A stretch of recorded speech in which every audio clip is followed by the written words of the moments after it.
Right. Ajit గారు ఏంటి ఓవరాల్గా ఈ జరుగుతున్న పరిణామం అంటే నిజంగా పొత్తుని కలపటంలో క్రియాశీలకమైనటువంటి పాత్ర పోషించారు, పొత్తుని కలపటంలో ముగ్గురిని ఒప్పించారు, పొత్తుని ముందుకు తీసుకెళ్లటం బాధ్యత తీసుకున్నారు. కానీ అన్నీ తీసుకున్నప్పుడు అంటే కాసే చెట్టుకే రాళ్ల దెబ్బలు అంటారు కదా అజిత్ గారు, అలాంటిదే జరిగిందనుకోరా పవన్ కళ్యాణ్ గారి విషయంలో? ఖచ్చితంగా వంశీ గారు, ఎందుకంటే ఫస్ట్ నుంచి కూడా దాదాపు ప్రతిపక్షాల ఓటు చీలొద్దు అని అంటూ భారతదేశంలో ఎమర్జెన్సీ నాడు రైటు లెఫ్ట్ అన్నీ కూడా కలిసి ఒక వేదిక మీదకి వచ్చినాయి. ఆ రోజు ఎమర్జెన్సీ విధించిన ఇందిరాగాంధీకి వ్యతిరేకంగా అలాంటి ఒక పరిస్థితి ఆంధ్రప్రదేశ్లో ఉంది కాబట్టి ఖచ్చితంగా అలా రావాలి అని అంటూ తను ప్రతి చోట చెక్కుల పంపిణీకి వెళ్ళినప్పుడు కానీ ప్రతి వేదిక మీద ఇదే మాట్లాడారు వంశీ గారు, పవన్ కళ్యాణ్ గారు. అదేవిధంగా ముఖ్యంగా మనకు తెలుసు 2018లో ఏ పరిస్థితుల్లో టీడీపీ బీజేపీ కేంద్ర ప్రభుత్వం నుంచి బయటకు వచ్చింది, ఆ తర్వాత జరిగిన పోరాటము, ఆ తర్వాత ఎలాంటి పరిస్థితులు ఎదుర్కొంది కూడా టీడీపీ లేదా చంద్రబాబు నాయుడు గారు ఎలాంటి పరిస్థితులు ఎదుర్కొన్నారు కూడా మనందరం కూడా చూసిందే. ఎందుకంటే వరుసగా కేంద్రం నుంచి ఇక్కడ తెలంగాణ వరకు కూడా అందరూ ఒకటై అవన్నీ కూడా వైసీపీకి కలిసి వచ్చినాయి. ఆ నైట్ మేర్ అనేది ఇంకా టీడీపీకి సంబంధించి అది నడుస్తోంది వంశీ గారు. ఇప్పుడు ప్రస్తుతం ఈరోజు ఆంధ్రప్రదేశ్లో అదే పరిస్థితి కనుక కొనసాగితే సామాన్యుడు కనీసం బూత్కి వెళ్ళి ఓటేసే పరిస్థితి కూడా ఉండదు. దాంతోపాటు రాష్ట్రంలో అన్ని అంశాలు కూడా వెనకబడిపోయినాయి. ముఖ్యంగా ప్రత్యేక హోదా దగ్గర నుంచి ఆ రోజు దేనికోసం అయితే పోరాటం చేశారో ప్రత్యేక హోదా దగ్గర నుంచి పోలవరం దగ్గర నుంచి అన్నీ దాదాపు వెనకబడిపోయి ఆంధ్రప్రదేశ్ వెనకంజ శరవేగంగా తిరోగమన దిశలో వెళ్ళిపోయింది. అప్పుల ఆంధ్రప్రదేశ్గా మారింది. కాబట్టి ఖచ్చితంగా ఫస్ట్ ఆంధ్రప్రదేశ్లో పరిపాలనలో ఉన్న వైకాపా ప్రభుత్వాన్ని దించితేనే ఆ నెక్స్ట్ ఏంటి అభివృద్ధి ఎలా తీసుకెళ్ళాలి అని అనేది ఆలోచించారు. దానికి అనుగుణంగానే పవన్ కళ్యాణ్ గారు బాధ్యత తీసుకున్నారు వంశీ గారు. అంటే ఇటు అటు దాదాపు రెండు ఒకళ్ళు దాదాపు రాజకీయాల్లో నిజంగా అపర చాణుక్యుల్లాగా ఒక దశలో దాదాపు 2 సార్లు కేంద్ర ప్రభుత్వాల్ని ఫామ్ చేయడంలో అత్యంత కీలకంగా వ్యవహరించిన వ్యక్తి వంశీ గారు. ఇటు చంద్రబాబు నాయుడు గారు గతంలో యునైటెడ్ ఫ్రంట్ తర్వాత ఏర్పడ్డ ఇటు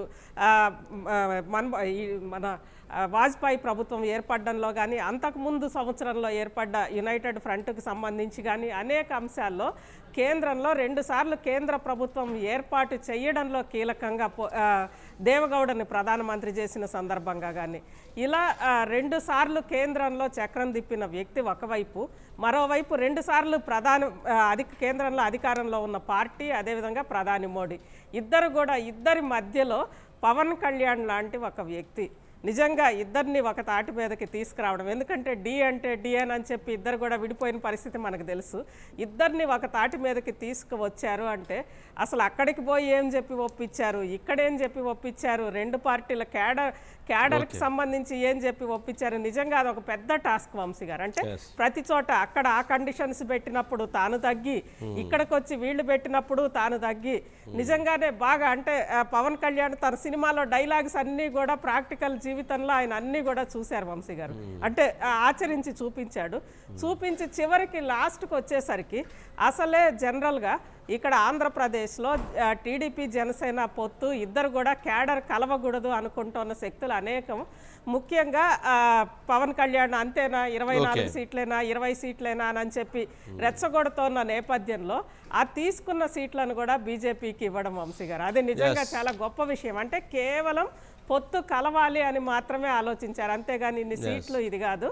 ఏదైతే తమ గోల్ ఏదుందో దాని వైపే ఉన్నారు. అదేవిధంగా ఇక్కడ ఇంకొకటి కీలకంగా ఉంది వంశీ గారు, అటు టీడీపీ అధినేత చంద్రబాబు నాయుడు గారు కానీ పవన్ కళ్యాణ్ గారు కానీ ఇద్దరు కూడా ఈ ఎన్నికలు ఈ సీట్ల వరకే ఈ పొత్తుకు సంబంధించి ఆలోచించాల. ఎందుకంటే ఇంతకుముందు మీరు చెప్పారు లెక్కలు మొత్తం కూడా బీజేపీ గతంలో 1% కంటే కూడా అటు ఇటుగా వచ్చిన బీజేపీ ఒక రకంగా 100% ఎక్కువ ఇచ్చినట్లు సీట్లు.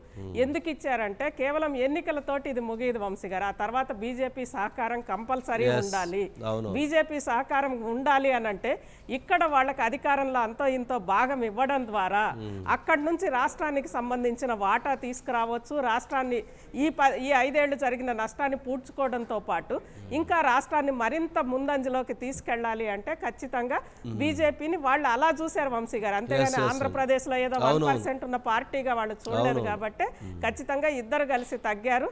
మొత్తానికి పొత్తు కుదిర్చారు వంశీ గారు. ఎస్ అండి, ఎస్ అజిత్ గారు, మీరు అన్నారు కదా ఒక అంశం, ఎక్కడ నెగ్గాలో కాదు ఎక్కడ తగ్గాలో తెలిసినటువంటి వ్యక్తి పవన్ కళ్యాణ్. ఇది అత్తారింటికి దారేది సినిమాలో డైలాగ్. అత్తారింటికి దారేది సినిమాలో డైలాగు అది. ఆ సినిమా 21వ సినిమా, పవన్ కళ్యాణ్ గారికి 21వ సినిమా. కాటమరాయుడు 24వ సినిమా. కానీ 21వ సినిమా అత్తారింటికి దారేది మొత్తం ఇండస్ట్రీని బ్రేక్ చేసి పడేసింది. Super duper hit. కానీ 24 Katamarayudu average cinema. Super duper hit ఏం కొట్టింది? 21 కొట్టింది, 24 కొట్ల. అందుకని పవన్ కళ్యాణ్ గారి సినిమా అభిమానులు సరే అది నెంబరు మనకు కలిసి రాలేదు, ఈ నెంబర్ కలిసి వచ్చింది త్రివిక్రమ్ గారిది అనే భావన కొంతమంది సినీ అభిమానుల్లో ఉంది. కానీ నేను ఏమంటానంటే 24 కంటే ఎక్కువ ఉంటే బాగుంటుంది కదా నా అభిప్రాయం ఉండొచ్చు. కానీ ఇందాక అజిత్ గారు చెప్పినట్టుగా ఇటు భారత ప్రధాని నరేంద్ర మోదీని, ఇటు భారతదేశ రాజకీయాల్లో అత్యంత క్రియాశీలకమైనటువంటి నాయకుడిగా వ్యవహరించినటువంటి చంద్రబాబు నాయుడు గారిని, వీళ్ళిద్దరినీ కలపటం ఒక గొప్ప విషయం. అది ఎవరు? పవన్ కళ్యాణ్ గారు. ఏది భీమవరంలో ఓడిపోయిన వ్యక్తి, జనసేన పార్టీ ఒక పెద్ద ఇద్దరు లెజెండరీ లీడర్లను కలిపి పొత్తుతో ముందుకు తీసుకెళ్ళటం, ఇది కదా గొప్పతనం, ఇది కదా గొప్ప విషయం. అది సరే సరే అనిల్ ఉన్నట్లున్నాడు.